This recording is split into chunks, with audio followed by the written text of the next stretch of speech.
quisiera plantearles quizás que me voy a ubicar en otro terreno para abordar los enormes desafíos que tenemos hoy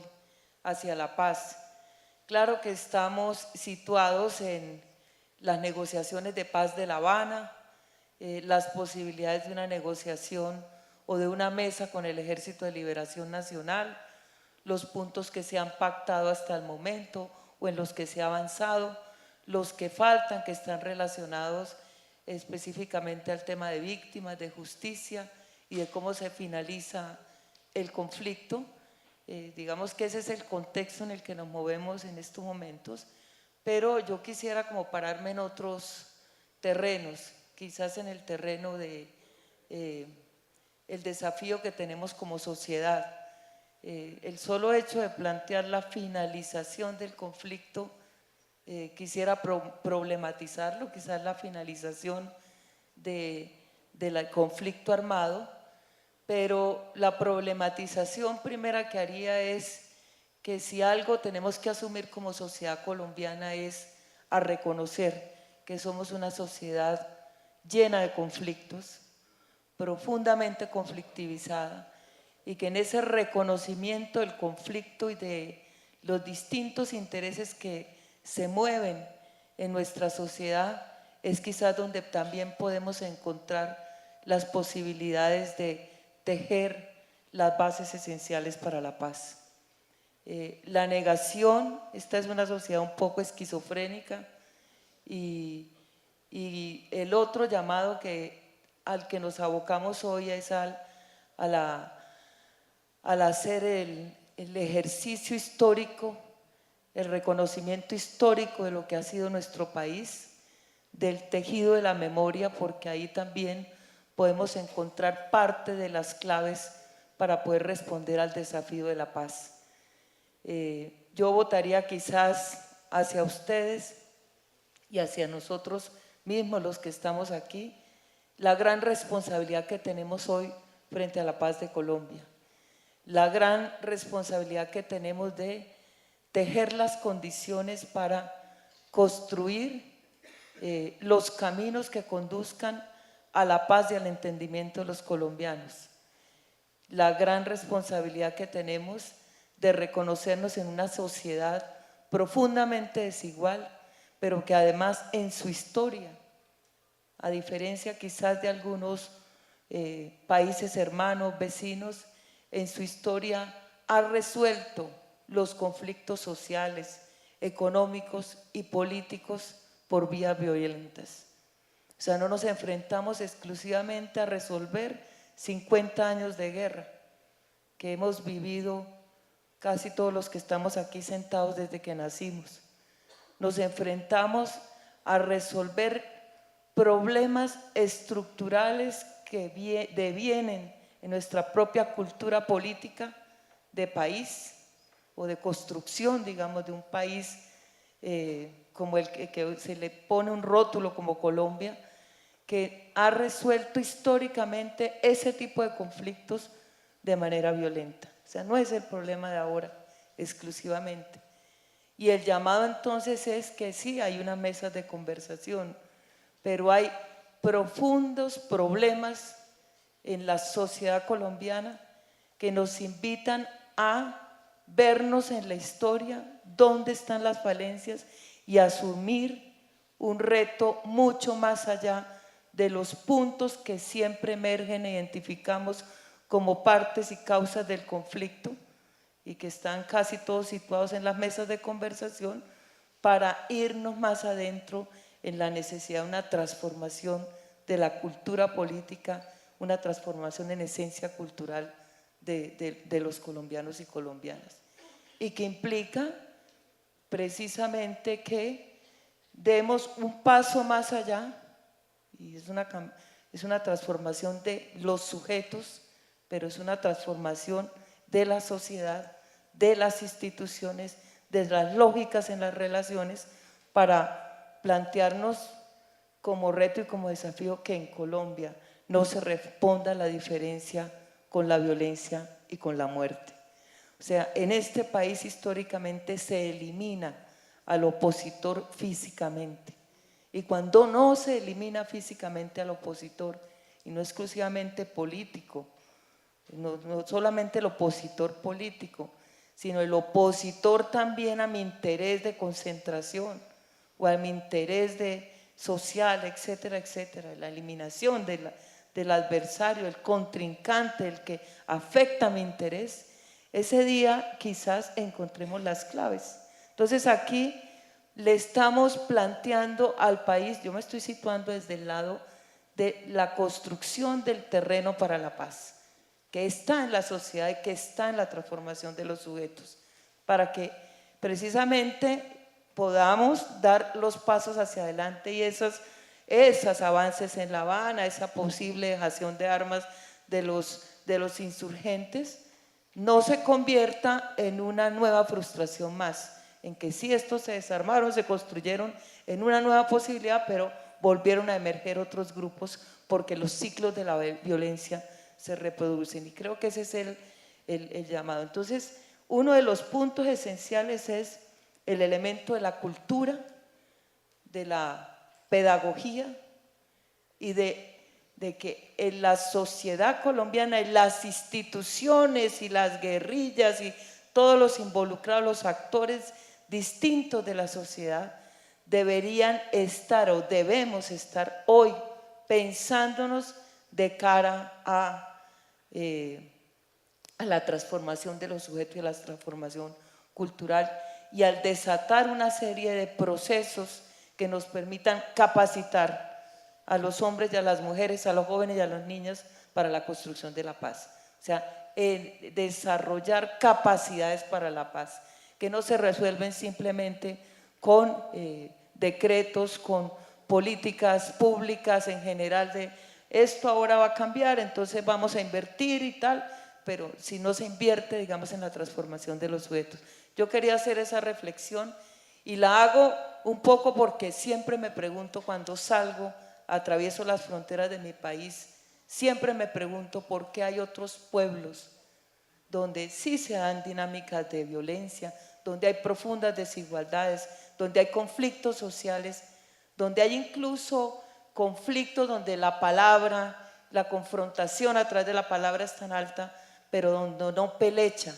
la violencia como ha pelechado y como se ha mantenido históricamente en una sociedad como la nuestra. ¿Dónde están las claves para que no nos matemos? Y aquí hay, y quiero decirlo con profunda convicción por lo que he leído, por lo que he vivido en esa Colombia profunda, que aquí se dice, ni siquiera se conoce, muchos no la conocemos, pero no hay que ir solamente al Guaviare o al Putumayo o al Catatumbo o al Baupés o al Chocó para conocer esa Colombia profunda que también se enraiza y está profundamente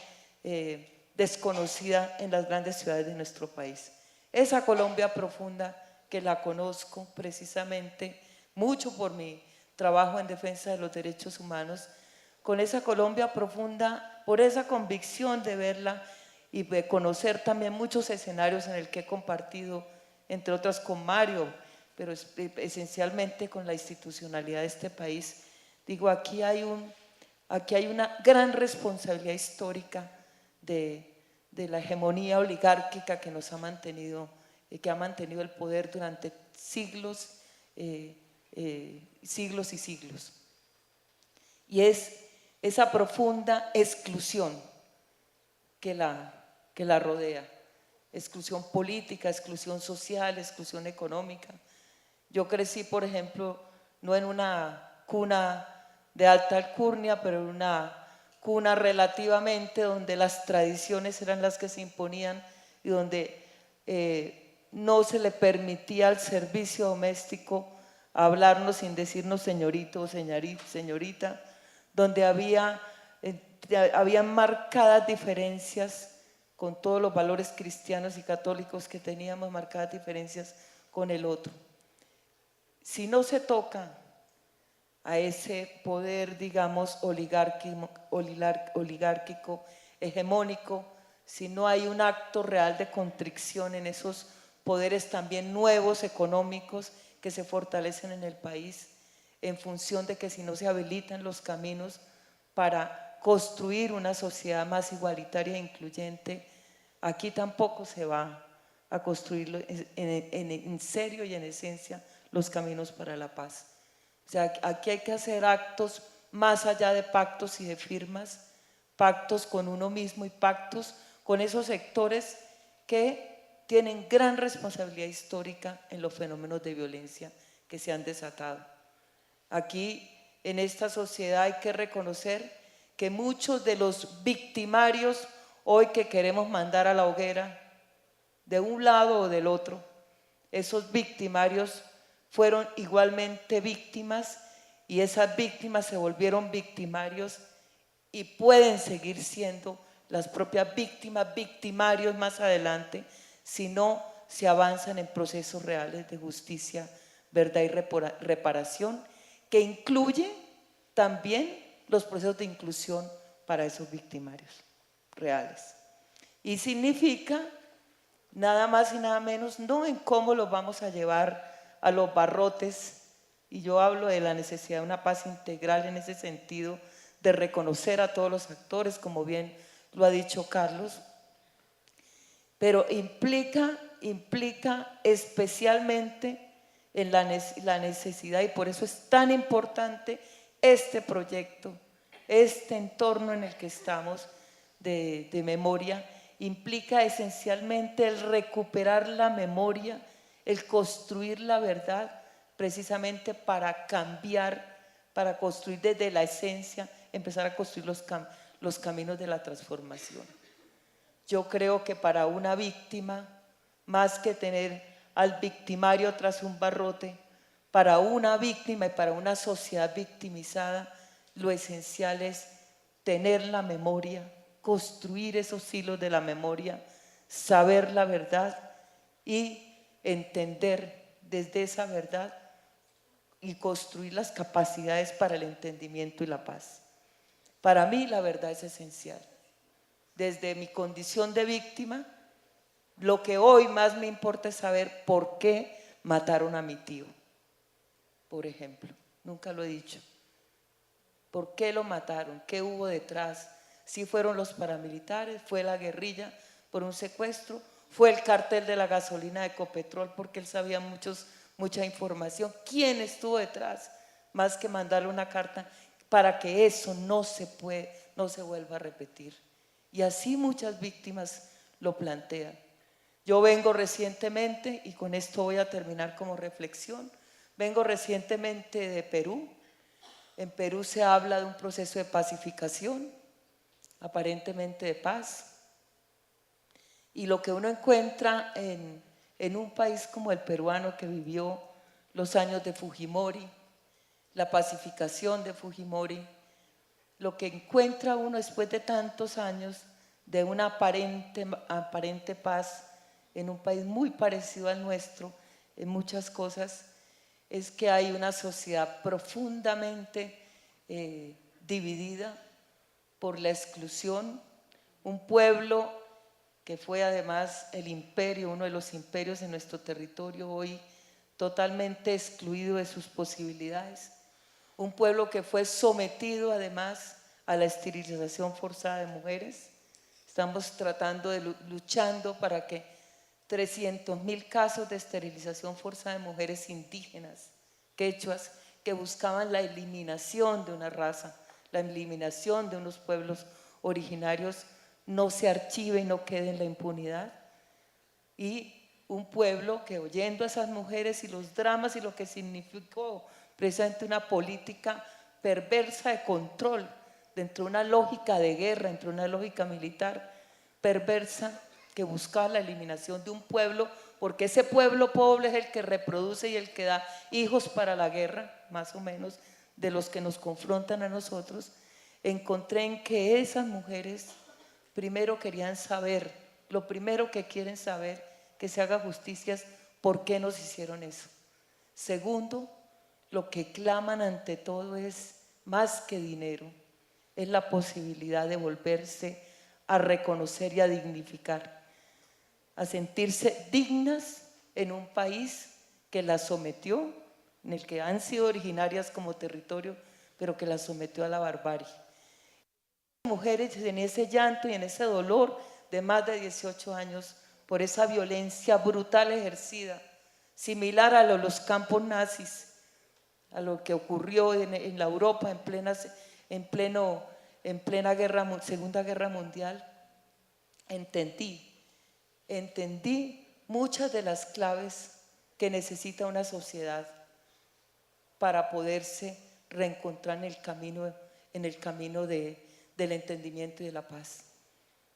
Esto no es fácil. Lo que nosotros hoy estamos viviendo y mañana va a ser un día además definitivo, es sencillamente la posibilidad de que encontremos por fin en nuestro país las posibilidades de la construcción de una paz en esencia, que implica que la sociedad se prepare para la paz, no que los armados se preparen para la paz, que la sociedad se prepare para la paz, y dentro de esa sociedad están esos armados que hoy están sentados negociando la posibilidad de pactar la salida de un conflicto armado y el reconocimiento de otros conflictos que deben dirimirse por vías democráticas y por vías en el que los sujetos transformen esa relación de violencia que nos ha mantenido en la historia del país. Muchas gracias.